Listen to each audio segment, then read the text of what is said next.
Hey everybody, Drew here, and you are with this beautiful, it's a 2005 Toyota Solara. This same 3.3 liter six cylinder, it's the 3MZ, same as the 1MZ 3 liter, and the, we didn't get it in the United States, but I actually had one. I'll try to link the video. A 2MZ was a 2.5 liter. These are great engines, and most of them came with, most of the newer versions anyways, came with the radiator cap way up here on top of the water outlet from the head into, or I should say from the intake manifold into the radiator instead of here. And these are a nightmare to get air out of. I do have a vacuum lift filler, but I'm always afraid to use it on old cars because it can collapse seals and things.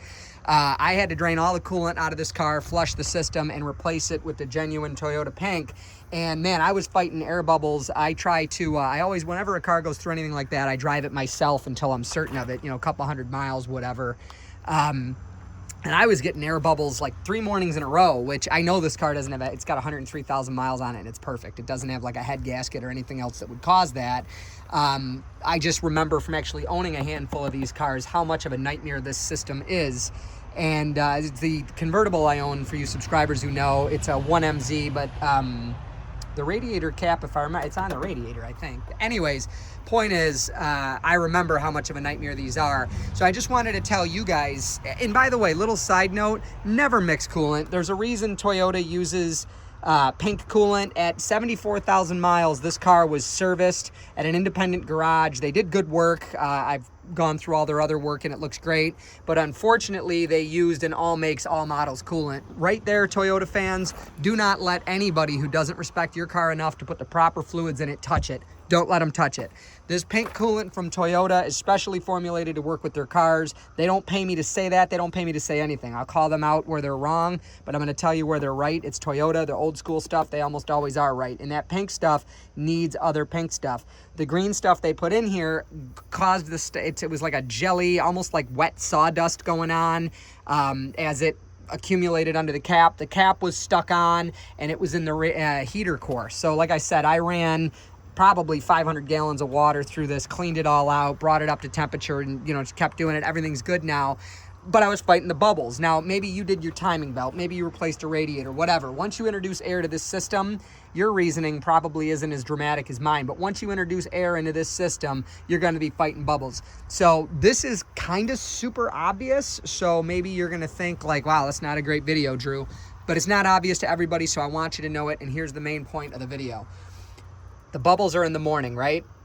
Well, a healthy system, most of those bubbles are going to end up at the highest point, which quite ironically, if you look, is this radiator cap. Maybe it's part of this hose, whatever, but the highest point is above the radiator. It's above the heater core. The highest point starts here and ends here. Well, you take your radiator cap off in the morning when the car's ice cold and top it off to the point where any more and it would spill over the sides when you put the radiator cap back on.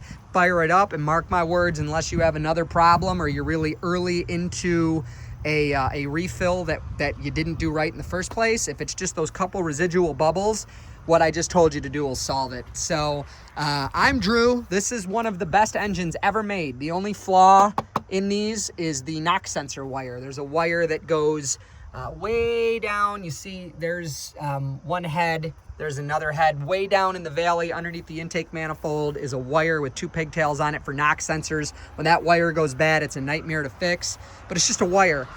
The engine itself, aside from that one sensor wire that can go bad, the engine itself, I see these with 6, 7, 8, 900,000 miles on them.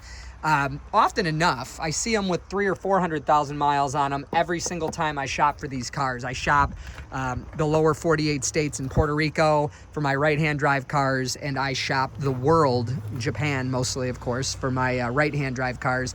And I see these all the time with, again, 300,000, 400,000 miles on them. They're great engines. You will kill one. You will kill one if you were to bleed this system horribly incorrectly. I'm going to warn you, a complete drain, that's when you open the petcocks on both heads. A complete drain, this car was hard to get coolant back into. I had it running, and once the thermostat opened and it pulled the switch, it was blowing so much air through the coolant, it spilled on everything. These are a nightmare. And like I said, long before I had the business, I've owned these cars going back over 20 years. The 1MZ. I think my first 1MZ, yeah, no, my first 1MZ was a 1995 Lexus ES300 that I had when, oh gosh, probably 20 years ago.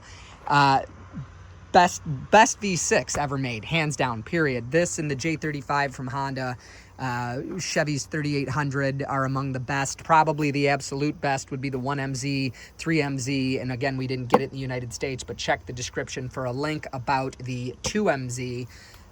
These are great engines. Don't kill yours by not knowing this stuff, okay? So I'm Drew. If you learned anything in this video today, do please give it a thumbs up. And if you want to see more content like this, I love old Toyotas. Love them. Subscribe to the channel. Take care. God bless. See you on the next one. Bye.